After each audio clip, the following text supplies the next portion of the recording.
No, you don't have to let people in, right? Oh, okay.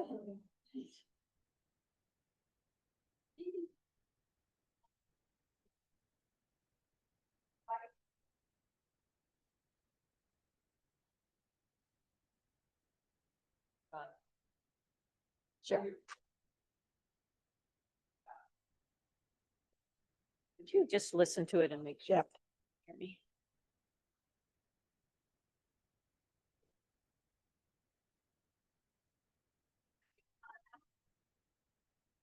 Okay, can you talk?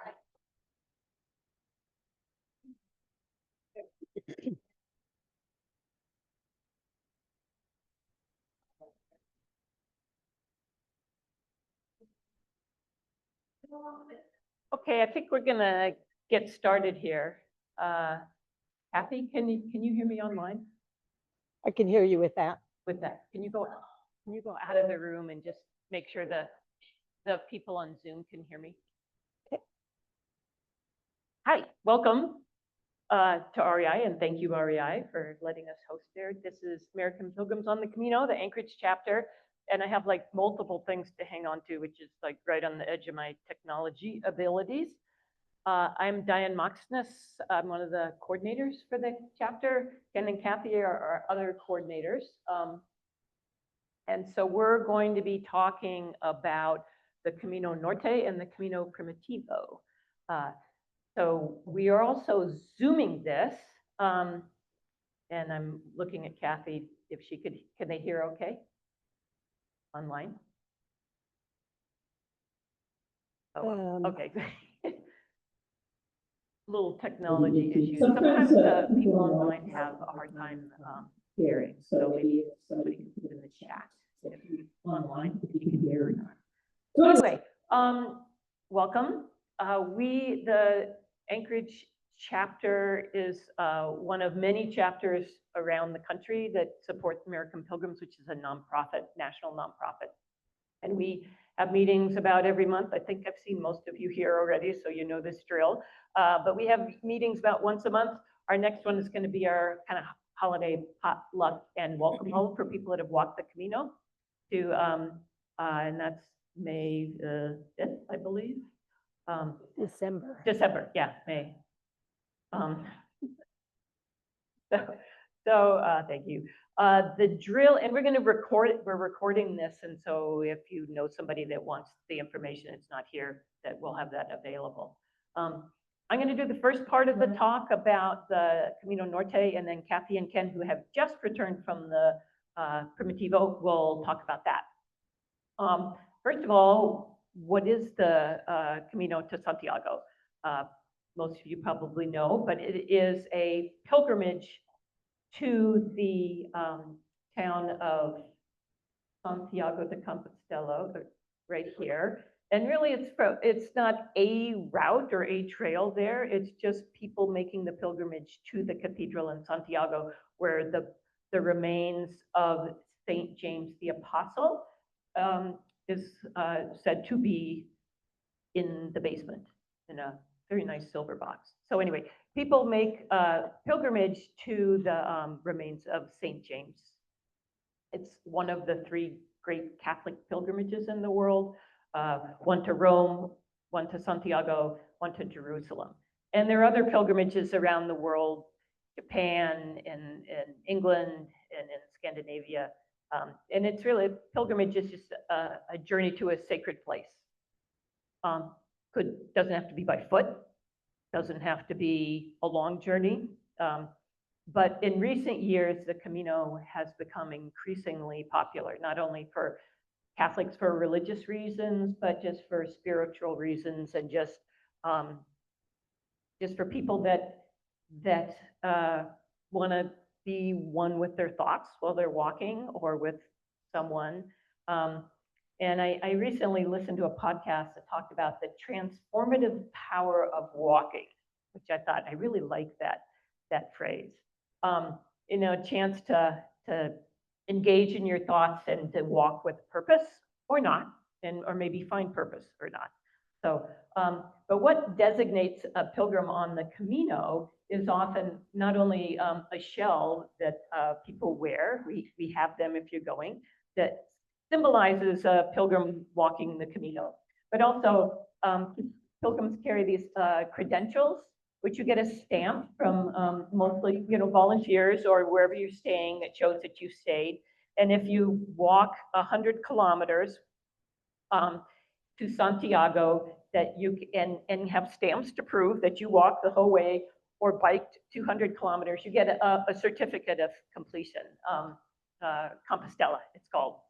So those are kind of hallmarks of the people walking the Camino. I recently walked the St. Olafsleden in Sweden, which is a pilgrimage across Sweden to Norway, and they had pilgrim passports just like they did on the Camino, but everybody had the same stamp, so it wasn't nearly as fun to collect the stamps. The other routes, we're going to be talking about these two right there, the blue and the green routes. The most popular route is the St. Francis, or the Frances, that starts in Spain and goes across sort of northern but central Spain. Half the people that walk a Camino walk the St. Francis way, 45%. Half of those people start at that number 8. So the majority of people that walk the Camino only walk at 100 kilometers. So if you start, say, in the beginning, there's just not going to be, it's not a crowded experience. Second most popular walk is the Portuguese Camino. There are several routes that go, and most of those people that start in Porto, which is right here. It officially starts in Lisbon, but the vast majority of people start in Porto. And we'll have programs on that. It's a very popular walk. It seems like everybody from Alaska that goes to walk a Camino does the Portuguese. But there's a coastal route, a southern route, a spiritual route, or a coastal route, inland route, spiritual route. So that's some options. Second most popular is the Inglés one, the red one here. And that's from traditionally pilgrims from the British Isles would take a boat and land there and then walk in. So that is 100 kilometers. So that's the third most popular route. And then the Primitivo and the Norte get about 4 or 5%. So a lot less people walk it. Just to give you an idea, my husband and I walked this route in 2015. So it's been 10 years. So I'm not going to give a lot of detail on where to stay because things have changed. But the cities are still in the same place. So you'll get kind of the general idea. But when people talk about how the Camino has grown, since we walked it in 2015, the Camino, there is 98% more people that walk it. So it's twice as popular. In the last year, this last year, there's just 4% more than walked last year. So it's growing, but not that much. If you look at the French route, since 10 years, it's only grown 37%. And this year, there's pretty much the same number of people that walked it last year. So the French route, even though it has the most people, it doesn't have the most growth. Portuguese, on the other hand, in the last 10 years has grown 350%. So it's a fast-growing one. The Norte actually has less people this year than walked last year. It's pretty much kept the same, 33% more. So the Norte is not a real popular one, and it has kind of stayed the same. The Primitivo is getting more popular, 12%. So Primitivo is the fastest growing one route this year. The Villa La Plata, that one that comes from Madrid, not from Madrid, Sevilla, up here, that actually has less people walking it. It's long, and in the summer it's hot, but people do it and love it. But anyway, we're talking about the Norte and the Primitivo. So the Norte, like I said, we did the French route in 2013. When I got to Santiago, the first thing that I thought was, why in the world would anybody do this twice? And then 2 years later, we were walking the Norte. So, and 10 years later, I'm still talking about it. So there's something about doing the Camino that never leaves you. So the Norte starts officially in a room in Hande, which is right on the border of the Spanish and French border. Hande is in Spain, and the Rune is in no, the other way around. Hendaye is in France, and Arun is in Spain. But it's right next to each other. And then it joins the French route. The French route goes from here, Pamplona, Burgos, Lyon, and then it connects right there to the French route. So the last 2 days of the Norte, you're actually walking on the Camino Frances. You can also do, at this point, you have a decision. Do you want to continue on the Norte, or do you want to zip down and climb over the mountains and do the Primitivo? That's the option we took. When we started, we did not know which way we're going to go because we'd heard all these boogeyman stories about the Primitivo being the hardest Camino, and like we're old, and it's like, oh geez.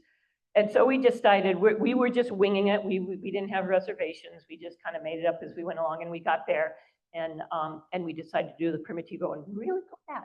So overall, it's a little over 500 miles, a little bit longer than the Camino Frances, considerably more difficult. They say anywhere from 34 to 42 days. I'd love to see the person that did it in 34 days. We walked, we walked 35 miles, or 35 days plus 2 days of rest days, or 4 days of rest days, and we took the Primitivo, which is a little shorter than doing. Total elevation gain, 40,000 feet. So climbing Mount Everest twice, just, but you don't do it all at once. This is like a bait and switch. You look at the map, doesn't look like it's very steep, but it's just up and down, up and down, up and down, up and down. And it's like you're on you'll see, it's like every time there's a city, they put it right next to a river. They put the river at the bottom of the hill every time. So this is where you start. That's where you end. That's Santiago. So you see that the latter half of it is much higher elevation, pretty similar to what the Primitivo is as far as elevation. You're still going through the Pico, yeah, that one. And then this is where we zipped off to do the Primitivo. Most of the people that we saw walking on the Norte took the Primitivo. And has anybody here, I should have asked, has anybody here, how many people have done the Norte? I've got a couple of ringers. How about the Primitivo? Anybody? Okay. Anybody going here? Anybody planning on going on a Camino soon? Okay, sometime. Well, you're all going, just accept it. So this is the how people are, this is months along the year. You can't read this Spanish. Most popular route, these are Spanish folks. These are everybody else folks. So you can see that the two most popular months are July and August. It's a little bit different than other routes. So then usually August is much more popular, but this route, July and August, you can see the June, September, May, not real popular with the Spanish, much more popular with non-Spanish folks. So if you go on this kind of shoulder months, you're more likely to run into a non-Spanish person. Not that it makes much of a difference. Pretty much nobody does this in the winter. I think it would be pretty weather would be challenging in the winter. So when we decided to do the Norte, I had a definite vision in my head of what walking the north coast of Spain was going to be like. And this is what I thought it was going to look like, kind of, out there, just, remote on the coast, on, these big bluffs. And this is how I described it. So it was a little bit different than I thought it was going to be. This is how I described it when I got back. First, you're walking along the bluff at Big Sur. It's the prettiest place you have ever seen in your life. And then abruptly, you have to drop 1,000 feet down and walk across Waikiki Beach.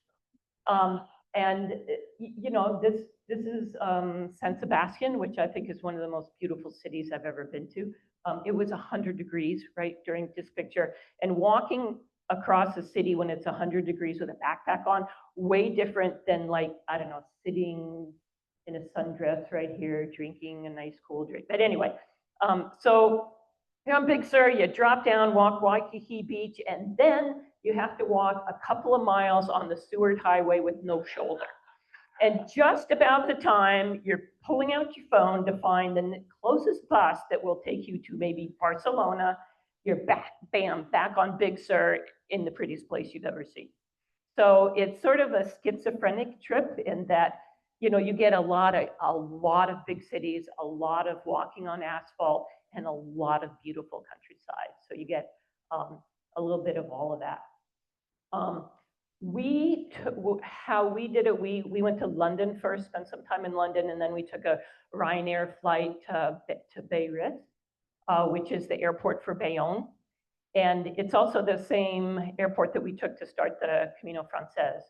And we were trying to figure out like how exactly got the airport to the start. And we were looking at the map and we're like, well, it's only 35 kilometers. We're walking 800 kilometers. So why don't we just walk? So this is Mike and I at the airport. We literally got out of the airport, just figured that we just keep the ocean to our right and we would be fine. We get out of the airport and we immediately start seeing Camino shells and yellow arrows. And we just follow those.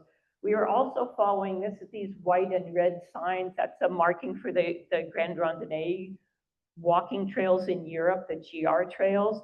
And the Norte, you know, there's a GR trail that goes right where the Norte goes. I mean, it's the same trail, same route. So we either followed the yellow arrows of the Camino or we followed the GR markings here. This Camino Norte was not as well marked as the French route, but it was marked well enough to find it. It's just that you spend a lot of time in big cities, and if you've walked the Camino, any Camino, you know that you get into the cities, and that's where it gets tricky to follow the route. So this is the official start. So we started here, like I said, we started in Beirut, and we started walking, and it was really nice. We had a day and a half of really nice, quiet walking, no other people. It was well marked.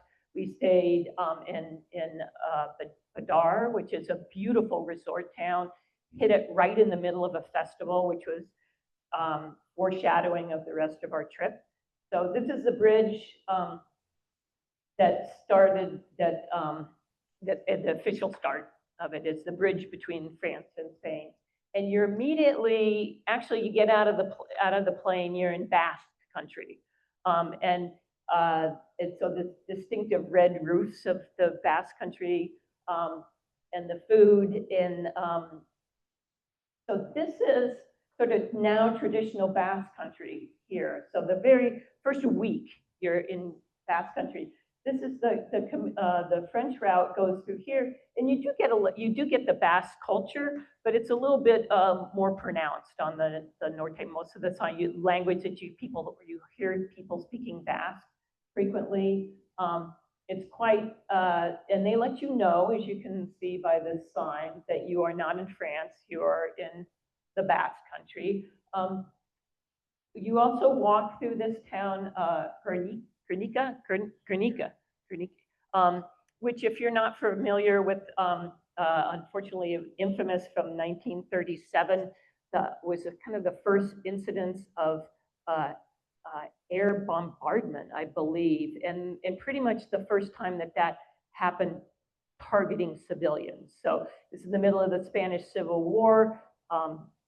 Franco was having a little bit of trouble with the Basque people who weren't really keen on him being their dictator. And so the Nazis and the Nazi Luftwaffe and the Italian Air Force helped him out by basically bombing a market. On a market day, bombed civilians in this town. It's right outside of Bilbao, where there's a huge ship-making businesses going on. They did not bomb those, they bombed the civilians. So 1,000+ people died here. A little-known Spanish artist painted this mural. It's in a museum in Madrid, but there is a replica of it here in town. This is Picasso painted this. So if you're going there, I highly recommend this book, Basque History of the World. There's one on the table there. It just talks about the Basque people. they're fascinating. Their language is related to no other language. They were sort of the early shipgoers. They were early whalers. Back in the day, there were whales up here, and so they were ship people, seafaring people. Columbus's crew was made up a lot of Basque people. I don't know primarily, but quite a few of the people on Columbus's one's the first person to circumnavigate the world on Magellan Strip, but he died, so he didn't make it all the way around. But his second in command was from the Basque Country here. They also, three of the 5 ships, Magellan ships, were Basque made. They also were the people that gave us the beret, nice red hat, and Jesuits. They came from the Basque. And also, I just learned that the first woman to climb the tallest 14,000-foot peaks, the woman who climbed the 14 highest peaks in the world was Basque. So anyway, so that's the Basque Country. So that's my favorite part of the trip was Basque Country, and like I said, countryside, and then big cities, and beautiful beaches. So if you like to swim, we were there at the end of August and all of September.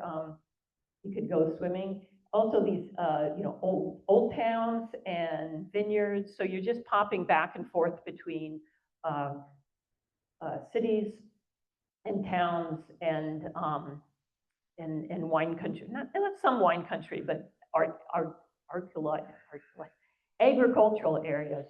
So first week, we're walking here, and then we get to Bilbao, and Bilbao, you draw another 1,000 foot down, you drop into it.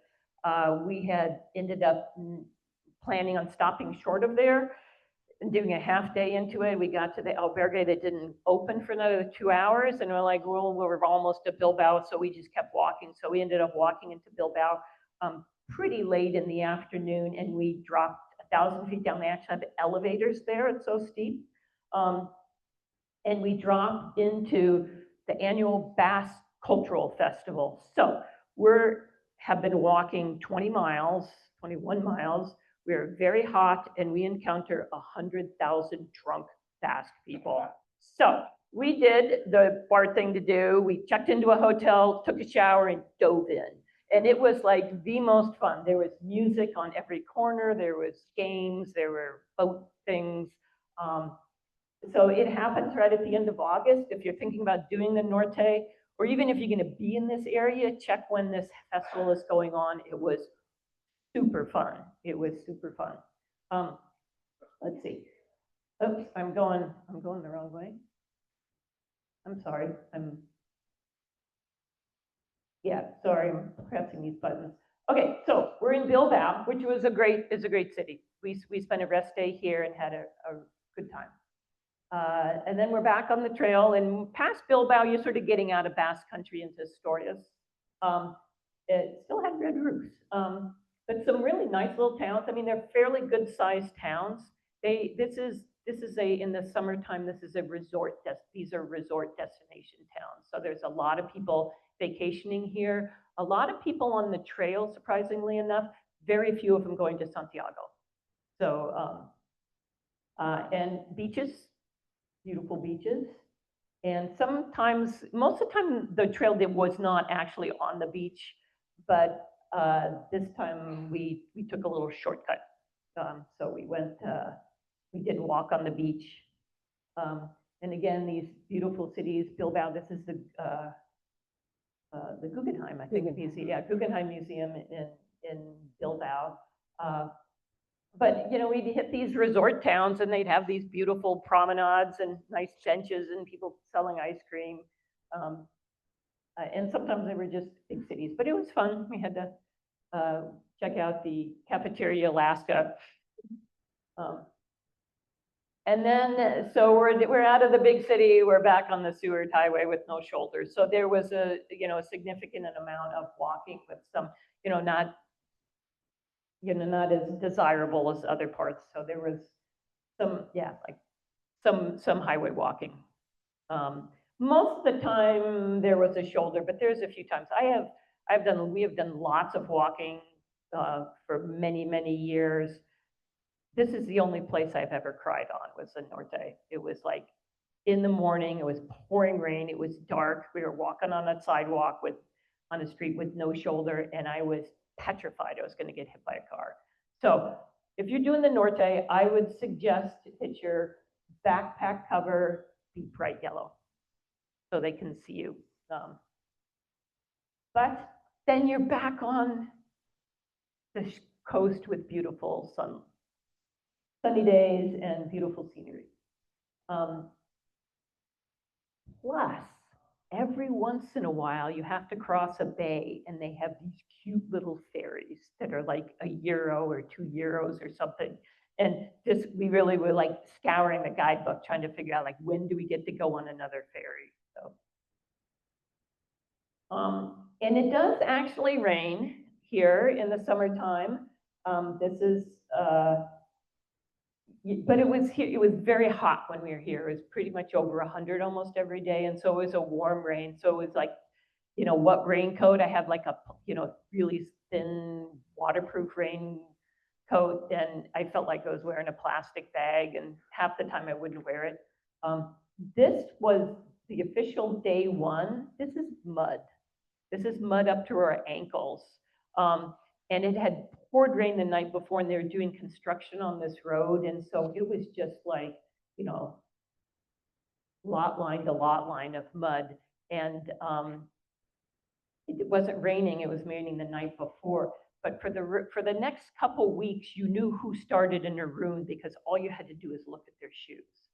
And if they were covered with this kind of red clay, it's like, oh, we know where you were. But that was the only time that happened. Now, about halfway through, we hit this town. I think it's past Santander.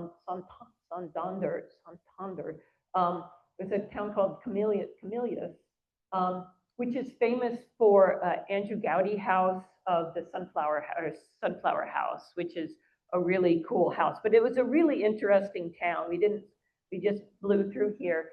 But he also designed these huge mansions. And when we started reading up on who is building for them, these were business people that were in the slave trade. So this town had these huge mansions by people who were making their money. Their cargo they were human traffickers from Africa to the States. So yeah, not a great history, but beautiful buildings. And this was a beautiful house to go in and watch. But and also when we were there, I can't remember the name of it, but there is a Tour de France for Spain.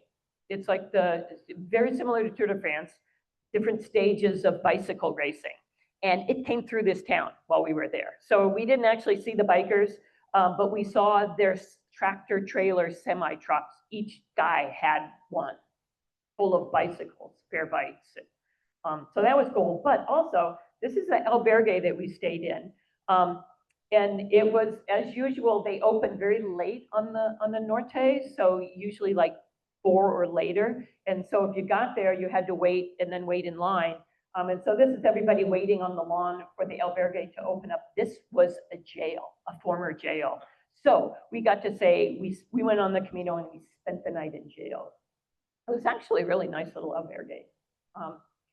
So a lot of, there's big cities, highways, but also some really lovely, very quiet rural places. And you can see a little marker on the road or on the trail of following the Camino. But not a lot of people on the trail, but a lot of people waiting for a place to stay. We had more difficulty finding a place to stay on the Norte than we did on the Camino Frances, because there were less people, but there are also less accommodations. And while we were there in August, before school started, we called them teeny boppers, but they were mostly college students that discovered that if you get a Compostela, or you get a credential, you get one of these from a cathedral or a church, you can stay in the Pilgrim albergues for €5. Or you can go to the youth hostel and it's €20. And so the albergues were full of people that were not walking to to Santiago. A lot of them, they said that they would spend the day at the beach, and that you could only stay one night in an albergue, but they would spend the day at the beach, and they would get a bus to the next town and then stay in the next albergue, which was a little bit cheating, but there's a certain amount of energy sleeping in a hostel with lots of 20-year-olds. You know, there was lots of good energy. We had some of the most basic, unappealing albergues we have ever stayed in. The triple bunker one, that was kind of unusual. This was the one in Naroon, which was full when we got there. And so they had overflow in the garage, like basement garage of the place next door. So they put up, they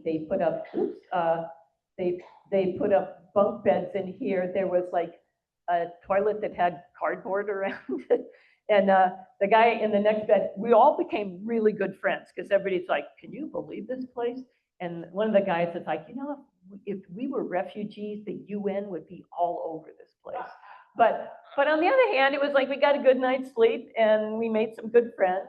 And on the Norte, there aren't a lot of albergues. There are a lot of hotels and things to stay in because it is a resort town. They're extremely expensive in some of the towns. But they turn the schools into albergues. So this is a gym of one school. This is a science room of another school. And that was actually the most comfortable bed I slept the whole time. We had met this young couple. They were not doing the Camino. They were just walking for about a week on it and staying in there. And they asked us, they said, do you mind to ask a personal question? We're like, sure. Said, can you afford to stay anywhere else? And we're like, yeah. And they said, well, why are you staying here? And we said, well, because we never would have met you. If we were staying in a hotel, we never would have met you. And so this is waiting. This is a church, albergue that's parochial, run by a church. And these are all people waiting in line to go there. So like I said, I did this 10 years ago. If we were to do this now, I would definitely be making reservations for places. We did not, we just kind of winged it. We always found a place to stay. I always worried about it. And some of them were super cool. This is a youth hostel we stayed in that was right on the water. It was a bunch of us walking and then surfers. So that was fun. This was an old train station that was an albergue. And this is the Grims albergue, which is kind of out in the out in the countryside, and it's run by an ex-priest who has gone all over the world, and it's kind of, we called it Cult Ernesto, but he had tons of volunteers working there. It's a huge place, and it was all donativo, all just pay whatever you want, and they kept feeding us, and but we had to sit through Father Ernesto's sermon before we could eat. Felt a little bit like going to the rescue mission, but we also had very nice place to bed to stay, but they did have groups that would come and he would give tours. So there would be like tour groups that would come in while you're unpacking and getting ready to go to bed, which I thought was a little odd, but some people loved it. They thought the guy was really a wonderful guy. Once a week, we would stay in a hotel because I wanted fluffy towels and real sheets. And we would do laundry. So these are our hiking poles. And if you'll notice the picture, these are my capris, and this is my pink tech shirt. I wore that every single day. It's like you do not, when it's like, how many shirts do you need? One short sleeve shirt, one long sleeve shirt, and I just wash it out. And every couple of days I'd wash my pants out. But so you don't need a lot of, but anyway, so we stayed in the hotel and then we do a rest day. So, and then doing a rest day allowed you to eat in restaurants. Restaurants in Spain, as you know, they eat much later than we do. On the Camino Frances, the little towns have figured out that pilgrims don't want to eat at 9 o'clock or 10 o'clock at night. They want to go to bed. And so the cafes and bars and things have figured that out. On the Norte, not so much. So we ate in some bars, but my husband's really good at finding really nice restaurants to eat in. And so when we had a rest day, he would find like a cool local restaurant to eat at. And so we had some wonderful, wonderful food. Basque cake, so I highly recommend that. Anyway, we had some, beautiful countryside, beautiful shores, but, this is like in your future if you're doing the Norte. So I was glad we did it in the fall, so my legs were in shape. I also should notice that when we went and found the Basque festival, I think we ran into 5 or 6 other festivals. It's like every town. It's like, oh, what festival is this? And they're like, oh, we're celebrating, it's Ramon. And it's like, well, what's Ramon festival about? Oh, we're celebrating people named Ramon. So I was really hoping to find where Diane Day was. But so we get to a point where we had not decided which way we were going to go. So we got to this point. My husband was pretty much done with big resort towns. And so we headed off on the Primitivo. And compared to the Camino Frances, which I always recommend for people, if you're going to do one Camino, do that one. But we found that there were much fewer people, way fewer accommodations. And they were a variety of sizes. Some of them were really lovely, and some of them, I showed you the highlights of the not so lovely ones. There was much less of a sort of pilgrim vibe because while we ran into walkers, most of them were not going to Santiago, so they really weren't a pilgrim on the way, but they were still lovely people, and we had a good time. It was beautiful, way more up and down than the Francais. And it was also more urban and suburban than the French route, and more route finding. We did manage to find our way. We didn't get hopelessly lost. So this is kind of a summary. We landed in the Beirut airport. Another alternative to getting there is to San Sebastian has an airport. It's easy to get to by bus or train. We did 2 days to the start, and then we took 6 days and a rest day in Bilbao, 5 days and a rest day in Santander, and then 8 days to get from the Norte to Oviedo, which is the start of the Primitivo. And then we took another rest day in Lugo and then Santiago. So altogether, we did 35 days of walking and 4 rest days. And we walked about 15 miles a day on average, which is the same number that we walked when we walked the Camino Frances.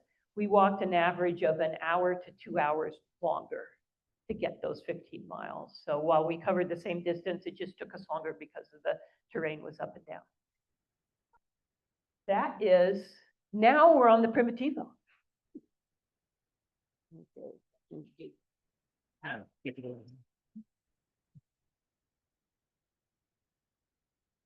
here's the, you want to do the clicker or you want the? Why don't you hand that to Kathy and then I'll. Well, where Diane did this 10 years ago, Just that. a month ago, we were just coming back from the Ken? Primitivo. A month ago, we were just coming back from the Primitivo. We're not new to the Camino. We've done the French route complete 3 times and the partial a 4th. So this was our 5th time on the Camino. It was quite different. Can you hear Ken, louder? It was quite different. Can you hear me now? Yeah. Something that just Diane compared to the French route, something that was very different for us, having been on the French route, is when you walk the French route, there's a lot of history on the French route. You got a lot of legends, you got a lot of stories, you got a lot of miracles. You don't have that same stuff on the Primitivo. It's a little bit different relative to that. So you kind of get used to it. You're walking a very primitive route. So it is the first Camino. So if you've been to one of our talks about the history of Spain, you know that the Moors invaded, you know that there was a hermit that discovered the remains. And then after that happened, the bishop declared that those were the remains of St. James. And at that time, King Alfonso II walked there with some of his entourage. He verified the remains again and mandated that a chapel turned into a church be built there. And that he was the first pilgrim, reportedly. That's why it's known as the original pilgrimage route. A lot of people don't really know how important that northern part of Spain was. The kingdom of Asturias formed, I don't know, was it 715, 720, right when the Moors had invaded. And the kingdom around 750 moved into Oviedo. And that whole northern tier of Spain for years and years and years resisted the Moors. This king fought them and defeated them. But that whole northern tier of Spain, the Asturias region, they took over Galicia. They were largely responsible for leading the Reconquista against the Moors, which took them 700 years to get them out of Spain, but it all started with this guy right here. So that's kind of interesting to know that. Getting to Oviedo is pretty simple. You come down from the Norte, you can go into Leon on the French route, and you can walk up there and the San Salvador route. But we actually looked at that. That's pretty extreme. It's only 5 days, but there's no accommodations hardly there or services. And so we kind of opted out of that one. It is seriously up and down. You've got a small airport. You've got recurring trains and buses that come out of Madrid, and I'm sure you can get a link from elsewhere. So it's pretty easy to get there. One thing, if you're thinking about going to the Camino, any route next year, the Santiago airport is going to be closed for a period of time next spring as they refurbish the runway. And so it'd be prudent to book ahead for the bus leaving Santiago. So you've seen this on Diane's chart. That is the A little bit louder. that is the whole route. It starts at Oviedo here, and it goes down to Santiago. And Lugo is a very important place because that is the last 100 kilometers, and it qualifies you for a Compostela. You're going to see some pictures of that. It's a beautiful town. So we're going to talk to you later about the stages from Oviedo, Lugo, and then Lugo to Santiago. The distance is not great. It's 200 miles, but it's not an easy 200 miles. The typical time frame is 12 to 14 days. We took 14 days. The highest elevation is 3,900 feet. It's about 5,000 cumulative elevation, shorter than the Primitivo. The difference being is that elevation is concentrated over a week. And so it's not an easy walk by any means. So this is a kind of a chart of what the route looks like. And you go from Oviedo and you go to Lugo, and then this is the mountainous part. That is the first 7-8 days. And then you join down here to Melita, and this is the French route. This is the volume of pilgrims that were there in 2023. It's increased about 30% over the last few years, and so it's pretty significant. But despite that increase, you don't notice any big volume here. The trail is very different than the French route in that it's narrow, and you don't tend to walk in groups. You tend to walk, back to back. This is when it's busiest. It's in August. Again, Spanish and international, you can see the mix. We started on the 18th of September and finished the first week in October. And these were our stages. So the first time from Oviedo to Lugo, I want you to focus on a couple things here. First of all, the population. So Oviedo's got 200,000 people, and Lugo has got 98,000 people. Okay, those are really good cities. You can get a lot of stuff there. Need a new pair of shoes, need a new backpack, you can do that. But in between here, there isn't too much. And so that's significant in terms of planning things. So you want to stock up, you want to make sure you got good equipment, so on and so forth, when you start out.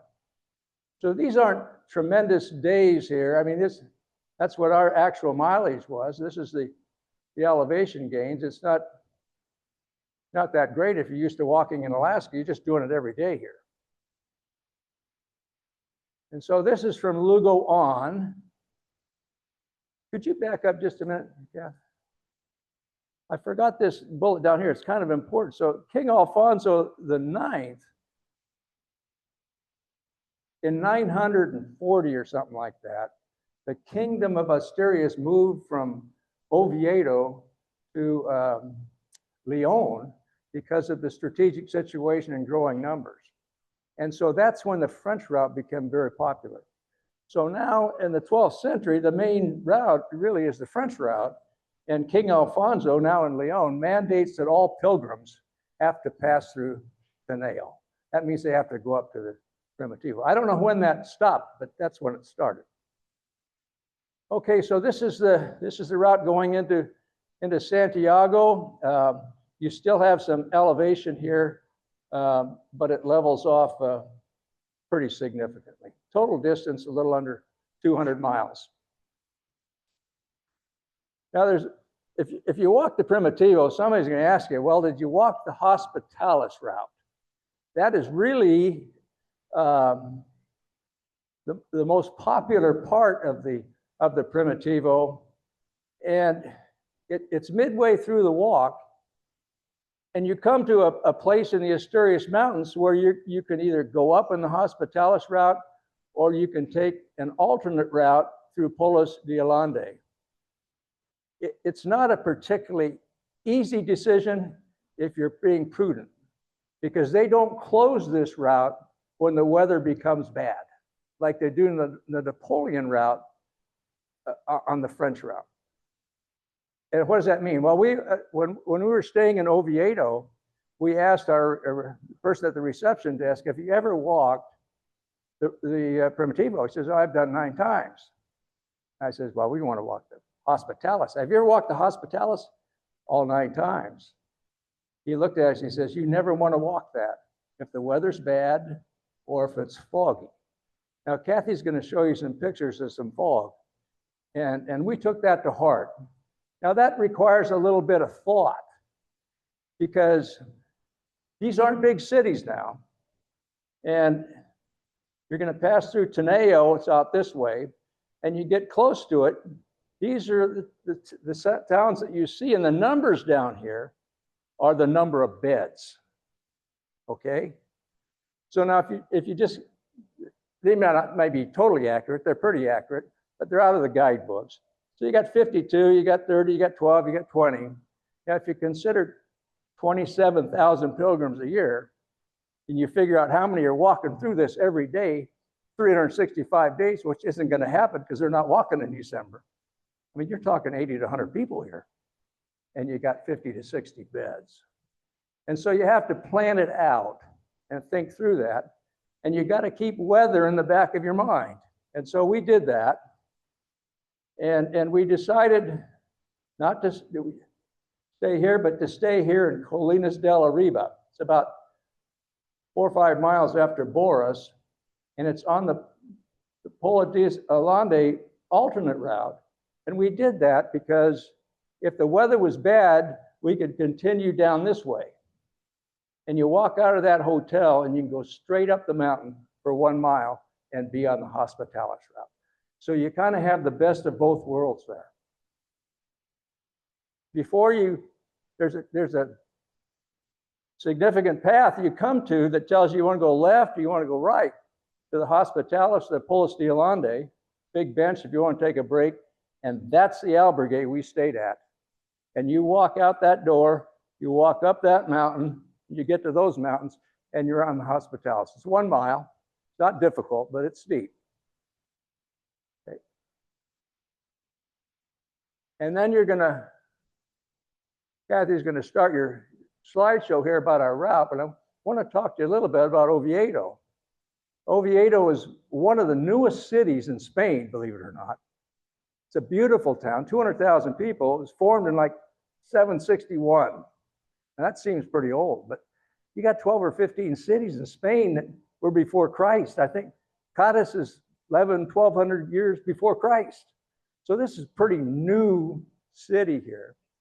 And they've got a very famous cathedral. It's not anything big like you have in Burgos or Leon, but they've got a very important addition here, and I'm not so sure a lot of people see it. This is the holy chamber on the second floor of the cathedral. Now, most pilgrims will go to the cathedral because it's their traditional place to get your Compostela started, your stamp. And a pilgrim can get in here with an audio tour for free. Up on the second floor, you got the holy chamber. Louder. In Santiago, we all go to Santiago because of the crypt of St. James. Sudarium is a facial cloth. That's a Latin word. And this supposedly is the facial cloth that was put on Christ's head in the burial chamber. Now, Santiago was largely built on legend. This is pretty well established by historical fact and scientific test. And we didn't see any pilgrims here. I don't know how many go there, but I would highly encourage, if you do go there, to go up and see this, because it's pretty significant. How to get there? Well, the Persians, invaded the Middle East. They took over everything. Some of Christ's followers scurried this across Egypt. It made its way into Cartagena. It made its way into Sevilla. The bishop in Sevilla, when the Muslims invaded, went to Toledo, took the casket, then took it up to Oviedo and went into a cave. And eventually they opened it up in the 1035 time frame. El Cid was there as a witness, and they discovered this. And 100 years, 200 years later, they had cased the wood ark in silver. So, yeah, it's a pretty significant part of the Primitivo, but you don't hear much about it. And so anyway, we saw that. Turn it over to Miss Kathy now. Speak loudly. I will try. I will try. Okay. We had no beaches. We had a few little creeks, a few little rivers. Nothing as magical as Diane said. So I better do this one. Sure.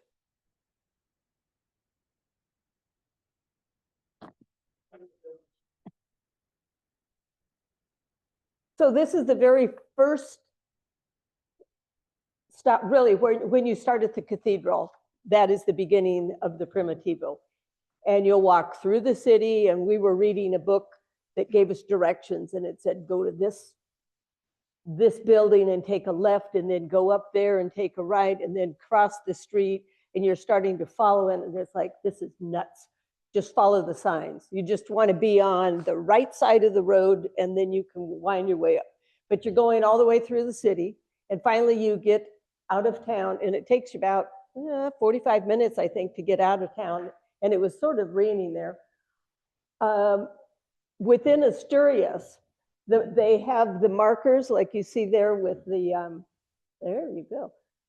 But there is no mileage on it. So you will see that marker, and then you will see a little bit later a big funky yellow arrow that's going to. Listening to the. At most stages, you're going to see this big sign that'll say, what's the next place you're going? And most people go to Grotto, and we decided not to go to Grotto. We went before that to Paladin because there was a place to stay. We weren't sure about, there were places before that, but we decided to go to Paladin. And after what seemed like a long walk, and we realized we are going to start doing lots and lots of hills and paths and through forests and along roads and along creeks. We got to Paladin, and it was wonderful. We were greeted by Pablo. Okay. What would you like to drink? And I said, I'll have some wine. And Kim wanted some beer, and he was just really cheerful. We were very glad we were there. They actually had a swimming pool, which was very strange. But this is kind of the path out, sort of farmland, rolling hills. And lots of smaller churches. One of the things on the Primitivo, you're not going to see big churches. It was very rare. I don't even think we heard church bells. Most of the churches are going to be chapels. They're going to be very small. So that was a typical one. The other one, can you go back just one? The building on the left, you'll notice on the Frances, and if you're going up to Finisterre, they have Horeos, sort of rectangular buildings that are built up high to put in anything you want to put in, corn, to keep it away from bugs and varmints. These were square Horeos throughout Asturias. Very unusual. People made them into homes. They had, one was a cafe, looked like a party room. Somebody's like a man's room, a lady's room. So they were really very interesting. So I only took, I think, one picture, and then we started to walk through one town that's all they had, those rails. On the right, this is one of the paths on day one. And it was, you didn't expect it, and you're going to go up a hill, and you're going to keep going up a hill. So we went up the hill, and we went around a hill, and climbed some rocks, and then all of a sudden came to this one town. It was really more a hamlet, quite new, buildings like this walking through. We were surprised. We thought, oh, there might be a little cafe or someplace to eat. There was no facilities whatsoever. If you had to use the restroom, there was nothing there. You just kept walking and walking and walking. We went to the second town that we went to that we stayed, Corleana, which was very nice.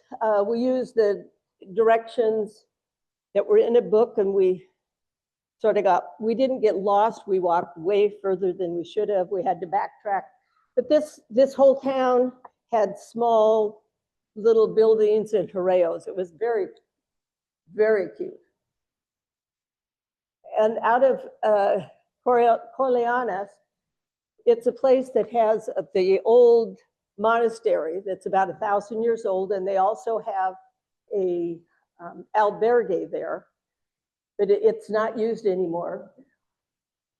Did you stay there at all? We have 2 people here that didn't stay there.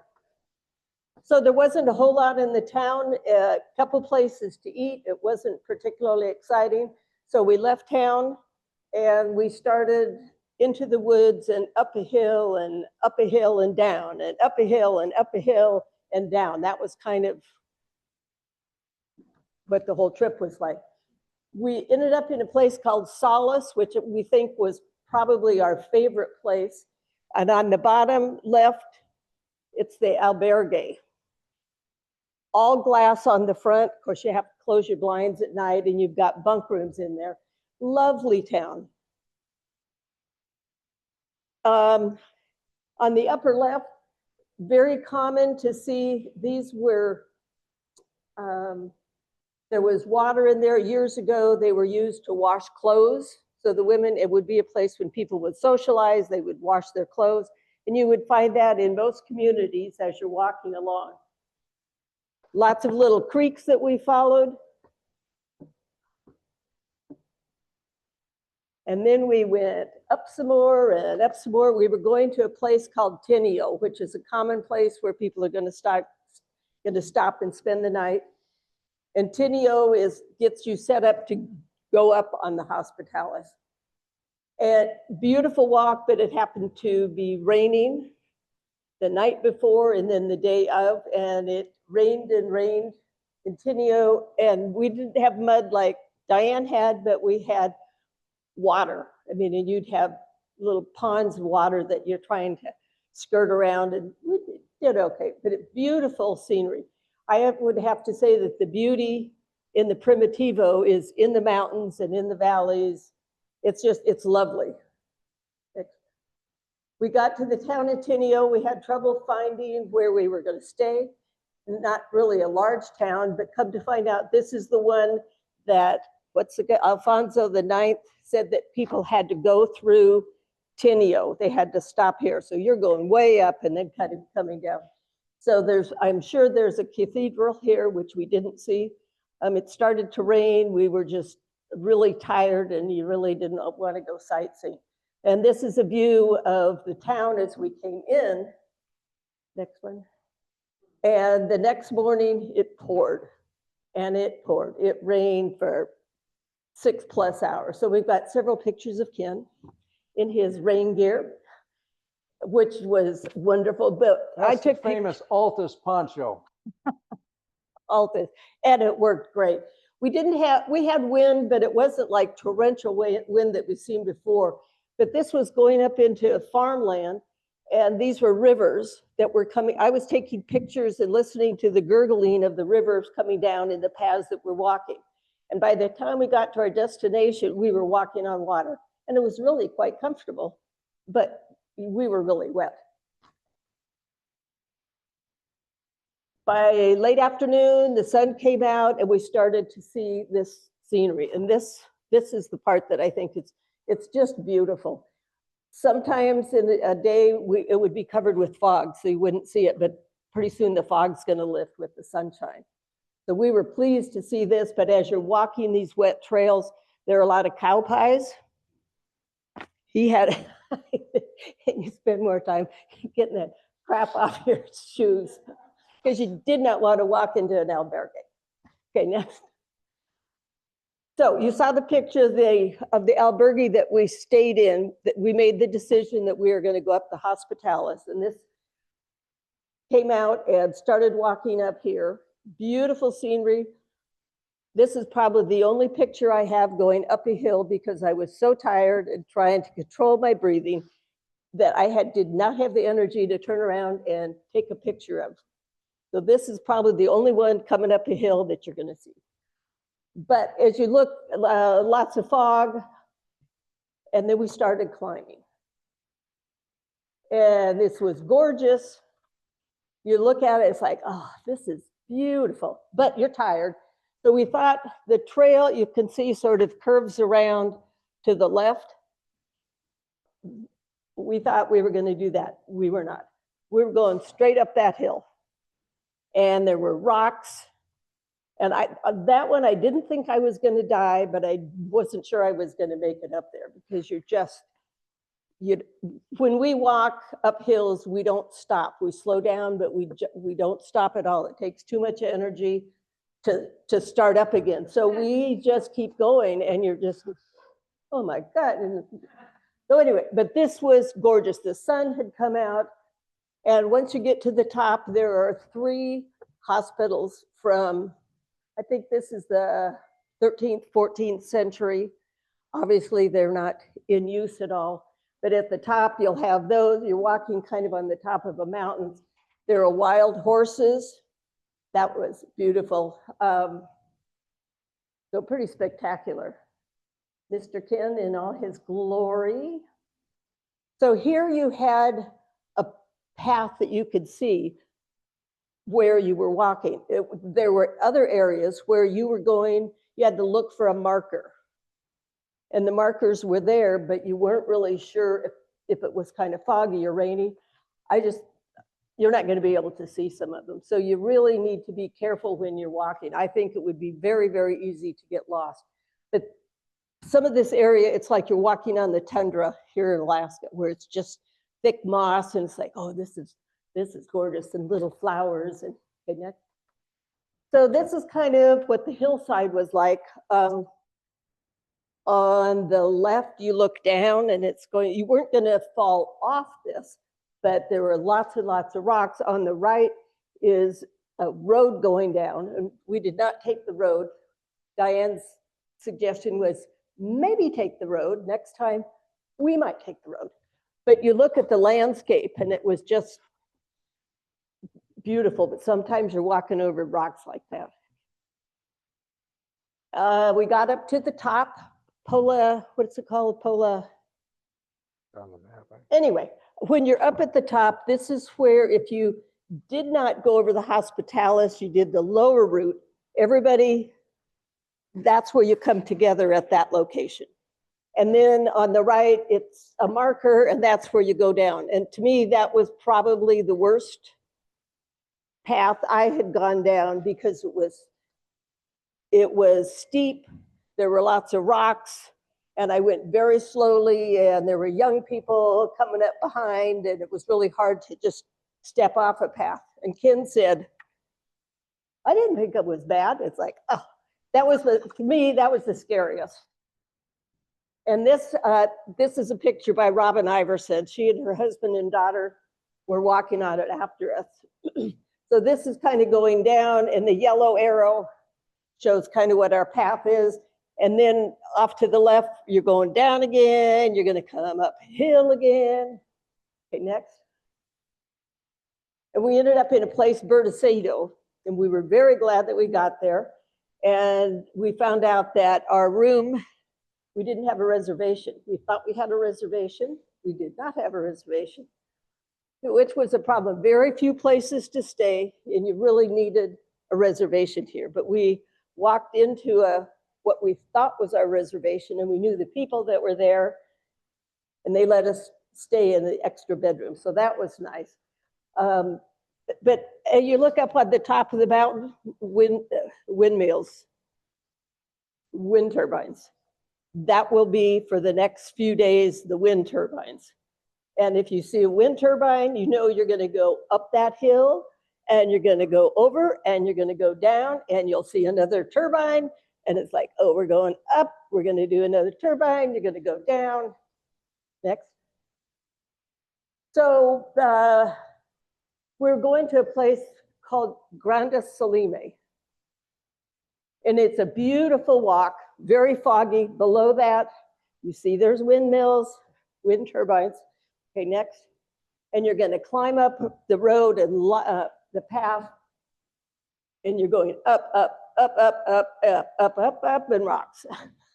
And then you're going to come down. But you get up to the top, and you're going to see this lake the river that's been dammed up, and it's beautiful. So that's what that whole layer of fog was.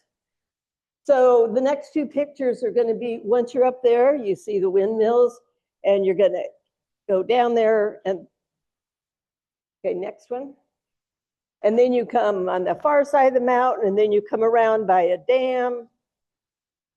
Beautiful, and you think, oh, this is where we're going to stop.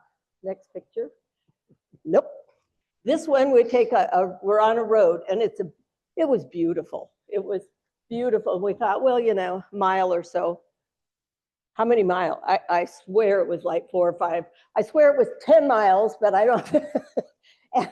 And you got up there, and if you turn a corner, it's like, oh, look, there's civilization. And there's a sign, and it says, go that way, which was up a hill, take a left turn, go into the mountains. And then you're just kind of going up, and it's like, when's it going to end? And it just kept going. You got up there, it was very nice. So we survived, but that was a very, very long day. On the way coming down, you're on your way to Afonsagrada, and you're going from Asturias into Galicia. So that's what that sign is. And the markings, once you hit Galicia, were very different. You will have beautiful markings, and it will tell you how far you have, how far you've been, and so you can figure out the next destination. So that really kind of mentally helped you. Oh, I've got 5 more miles to go, or something like that. And it will always say you have this many miles to Santiago, and so that was very helpful. So this was a nice stop. And then we started walking again, and we had more windmills. We didn't have as much road walking at that point, but we did keep walking and walking, and up another hill. And it's like, okay. We finally got to this village, Afonsagrada, and we said, oh, look, it's there. Well, come to find out, this is your last big steep climb. And we thought on our way there, well, we've done like Wolverine, and we've done Arctic Valley, so this must be it. No, you arrive basically at the base of town, and you are going up, I don't know what that degree is. And that was the only time, and I mean, it's like, I know it can't stop, and this is me. And I'm saying to myself, please don't let me die here. Because that was not fun. And some people said, oh, that was pretty cool. And others are like, ah. So anyway, once we got to the top and we were in the town, very nice in the town, and pretty much the hills were over after that. So that was a relief. But we still had more paths and we had more hills, not as many, well, a few windmills, okay? This is a typical church along the way. And the church is part of a cemetery. And then we kept walking and then we got to Lugo. And Lugo was going to be 2 nights there. And Lugo was spectacular. The weather, it rained coming in, but the next day it was gorgeous. But there is this path, Roman road that goes all the way around Lugo. And so we walked that. We walked in the old town, the church, next one. The church, it was a great place to be. And we're very glad that we spent 2 days there. There was a big fair there. And we met lots of people where we stayed that they said that they were going to go walk the Camino Frances. Like, well, very interesting. You know, where are you going to start? And they were going to... I got to go to Melide. To Melide, which was like 2 days away. And then you get on the French route and then you go into Santiago. They didn't look like they were prepared, but there were so many of them, we thought, boy, it is really going to be crowded. And it wasn't. We left town. This is the kind of city hall. We left town and we had followed the river. You walk up a hill, a lot of road walking this day. And you'd walk and walk, and then eventually you turn off into a forest, and the forest and the paths were beautiful. There was no place to stop. There was one table in this forest, and I said, we need to at least sit here to enjoy it because there isn't anything else. Next morning, got up, more forest like this as you're getting closer to Santiago. We finally found a cafe to stop. That was excellent. And it was very close to Melida. There's a big, behind Ken, there's a big fish tank. I don't know why, but we didn't care. This was wonderful. Typical walking, another church and a cemetery up there. Again, lots of road walking. And windmills. This was kind of our last set of windmills. And then we got into Melida. Lots and lots of people in Melida because they are now starting the Frances. We had been there before, but on a different way coming in. And just spent a night. The next day we headed out. We were going to Arzua. And this area right here, there is Ribadosa. It's a place that the American Pilgrim Association and the Spanish Association, they have a beautiful albergue here that you can volunteer. If you're a hospitalero, you can volunteer. And this is one where you're maybe a social secretary, you're not cleaning floors. So this is like a premier place where people would like to go volunteer for 2 weeks. But you will walk through this, there's a little river, you go up a hill. And you're glad when you're starting to see more civilization, okay? Into Arzua, very common to see paintings on buildings once you're in this area. And we're getting closer to Santiago and bagpipes, very common. Getting ready to cheer you into Santiago. Go through an old, beautiful park, but you still have a long way to go till you get into Santiago. This is our second time that we've stopped to see the pilgrims that are pointing to the cathedral way far away, but it still is another hour, something like that, until you get to the.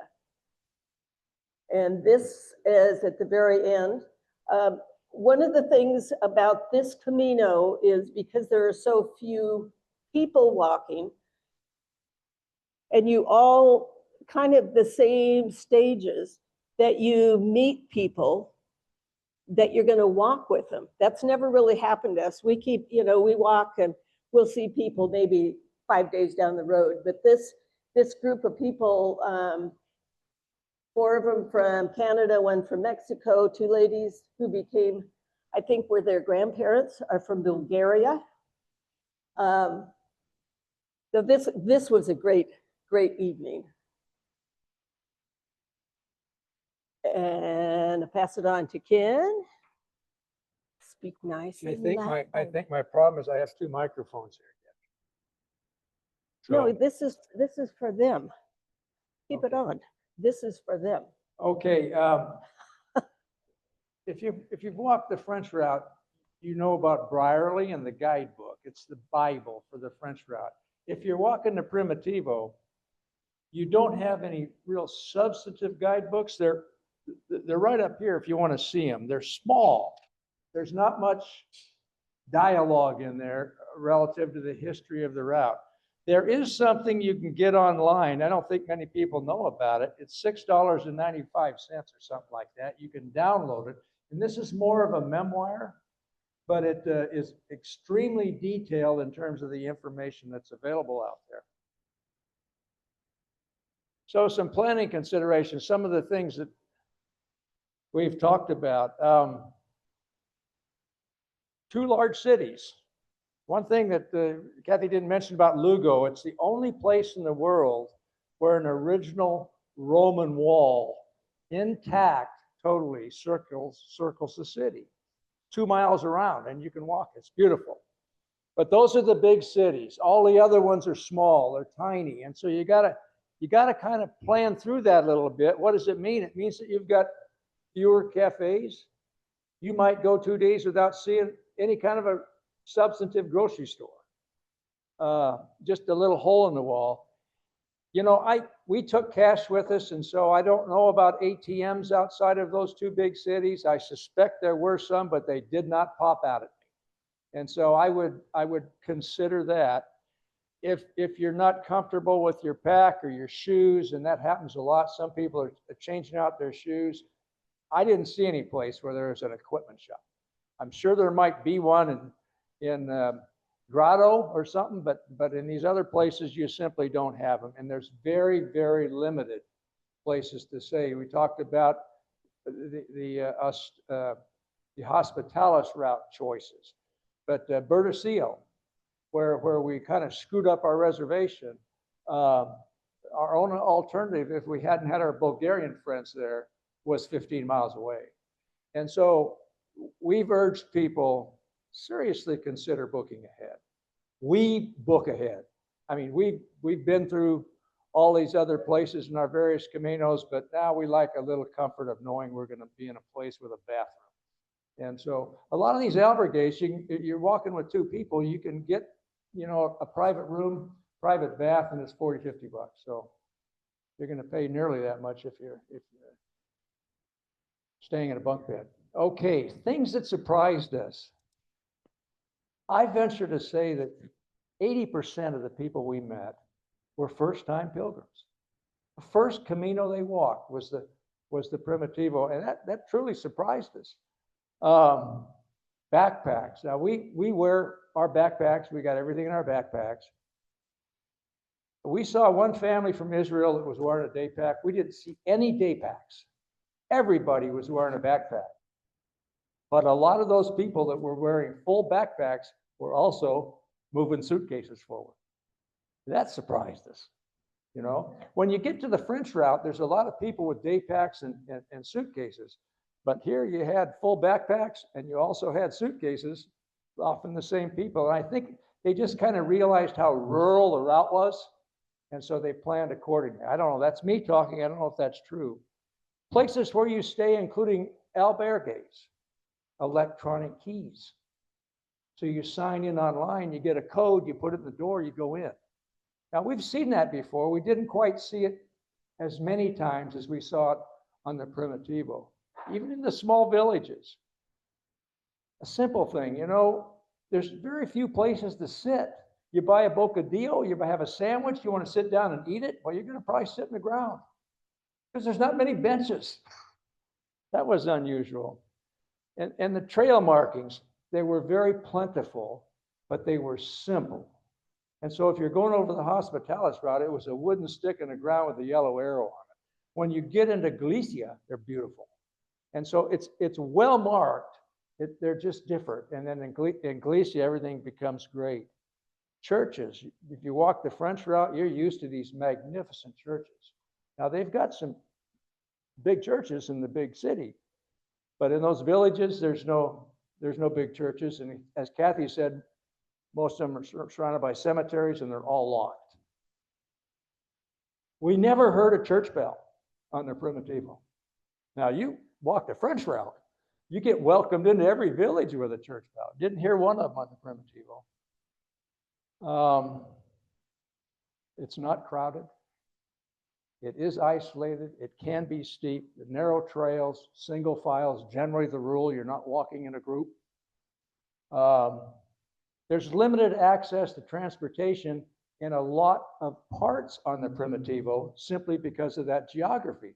Doesn't mean you can't move a bag forward, but if you're up in the mountain, there's not going to be a taxi next to you if something happens. And so that's something to consider. There is a lot of roads as well. Kathy mentioned some of that. That surprised us. I mean, sometimes you just felt like you're walking forever particularly going into Grada de Salami. It was a big uphill, long road. A lot of international interest. I venture to say 90 to 95% of the people we met were from other countries other than the United States. One of the couples in that picture you saw at Santiago was from Minneapolis, but all the rest of them were international. Everybody we met was really from another country other than the United States. Very few Americans, and I mentioned booking ahead. Okay, a couple of stories and we'll end it here. We met a guy by the name of Daniel. Okay, he was from Mexico. He was living in LA. He lost his home in the fire in LA last February. Lost everything except for a couple of mementos. And so he was walking the Primitivo to kind of get his head on straight about what his next chapter in life would be. And he came to this intersection, the Primitivo, and we remember where he was at. There was one arrow, yellow arrow went to the left, an orange arrow went to the right. He says, what the heck, I'll take the orange arrow. Well, it was the wrong arrow. I still don't know what the orange arrow was. I think it might have been for a race or something they had up there. Anyway, an hour later, he realized that he was lost. He had no phone coverage up there. And he sees it, up right there, he sees the carcass of a dead cow. He looks at it, and then 3 or 4 bulls and cows walk out on the other side of that and stare at him. He says, holy crap, what do I do now? And he sat there and looked at him, and those bull and the cows, they turned around and they walked straight down the trail. And he says, well, I'm going to follow. And an hour later, they led him back to the Camino. Now, people say, strange stuff, miracles happen in the Camino. That was a pretty remarkable story. This is one of our favorite takeaways. Okay, see that big tree in the right? We saw several of those big trees, just really huge. And we noticed this gentleman here. He was out working in this garden, and this was kind of his tree because it was looked like it was in the corner of his property. So we got his attention, and we asked him about his tree. It looked to be a chestnut tree. He said it was a chestnut tree. It was an edible chestnut tree, and he told it was 700 years old. This guy was so proud of this tree, and I could see why. So that's his picture right there. So we bid him goodbye. We walked about 100 yards down the trail, and we said, we're going to go back. And we walked back, and we gave him one of these Alaska patches. and the guy became really emotional. I mean, it was big time stuff. And you know, we clearly made his day. If we ever go back, we will take, which we do, we go back in the French route, we see somebody again, we'll carry a picture back that we took of them. If we go back to the Primitivo, we'll be carrying a picture of this guy to give to him. But we made his day, and he definitely made our day, because we knew that was special for him. Okay. Well, that's the big deal, okay? When you walk in the Camino, at the end of the day, you put on your sandals, right? Well, those are our feet, and they got a lot of attention. And so that was a one and done for me, but that was it. Okay. That's it. Information about our upcoming events for the Anchorage chapter. In January, well, Diane mentioned the potluck at her house. I hope some of you come to that. That's always a great thing. In January, we're going to put together a presentation. Maybe some of you want to help us on it. I don't know. A lot of people don't have time to walk the French route. I mean, it takes 4, 5, 6 weeks. A lot of people only have a week or two. And so we're going to put together a presentation on short Camino options that might be of interest. But that's it. Again, you got the Mission American Pilgrims. Is that there? You got anybody got any questions? Carla.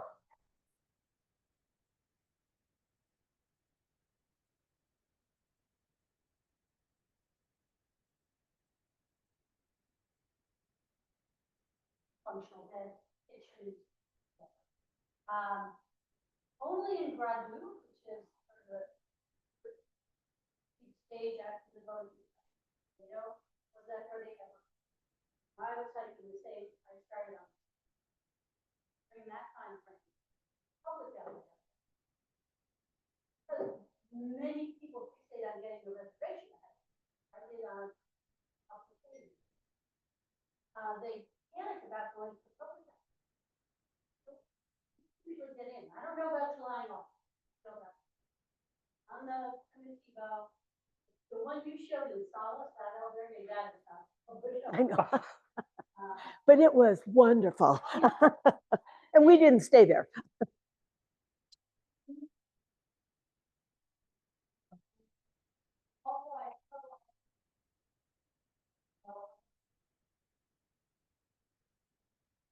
Normal people do not do it. Okay, so yeah, so Correo doesn't do it, Jacotron doesn't do it, Pilbeo doesn't do it, but they gave me the name of, I'll give it to the group at some point, I didn't bring it with me, Camino Taxi. They move my bags every day, they were awesome. They were great. And the most impressive thing to me is their, quote, competitors gave me their name. They said, oh, we don't go to public albergues, call these people. The other companies probably do luggage moving if you're not staying in the public albergues. But if you want to keep the option open of staying there, you need to know about Camino Taxi. Okay, for the people online that missed the first part of that, what Carla just said is very important. In other words, that she was staying or looking to stay primarily in municipal albergues, and she found she did not have a problem getting a bed there, because most people were gravitating toward the private albergues and booking ahead. We have no experience in that, but that's a good thing to think about as well. So, Ken? yes.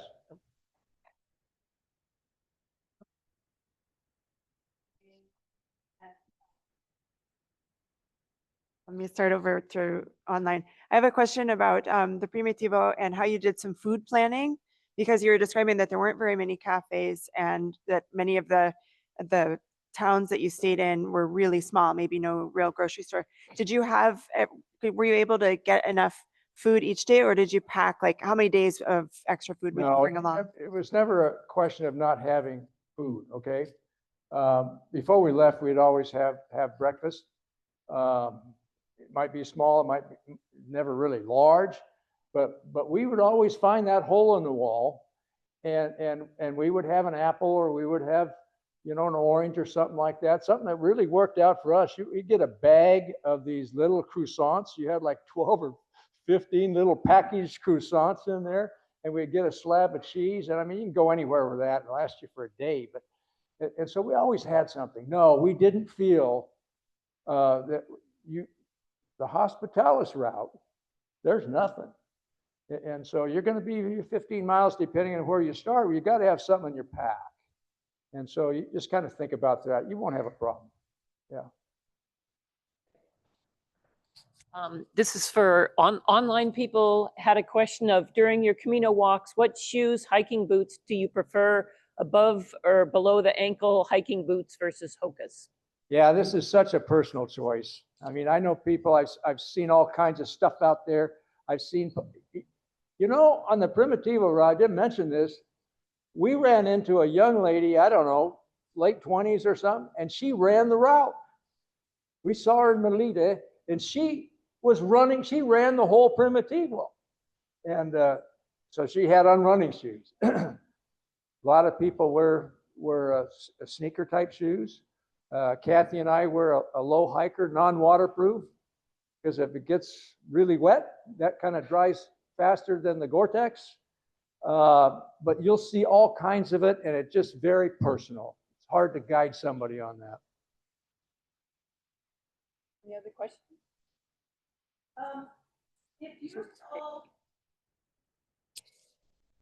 If you've walked a Camino and you are interested in being a hospitalero in an albergue, there are classes that are put on by the American Pilgrims, generally 4 times a year, because you have to go to one of those classes, usually like 3 days, you have to do the training. But then you could sign up to try and work at any albergue at least in Spain, and I think also in Portugal.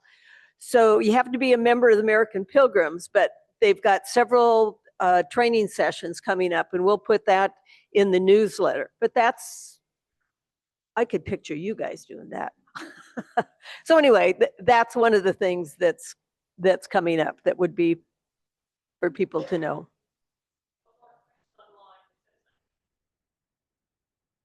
Accommodations that close together. Please repeat the name of the transport company.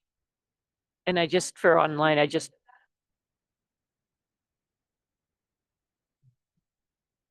You might as well just stay right there. So I don't hike as long as Kathy and Ken hiked. I hike essentially 15 to 22K as an average. I had no trouble finding places halfway through the stage if you look at the traditional stage. I would also like to put in a negative comment about the Cicerone guidebook. Some of their guidebooks are lovely. The one on the Primitivo was relatively useless. And the name of the transport company. I think it's Camino Taxi, but I'll have to give you that when I get home.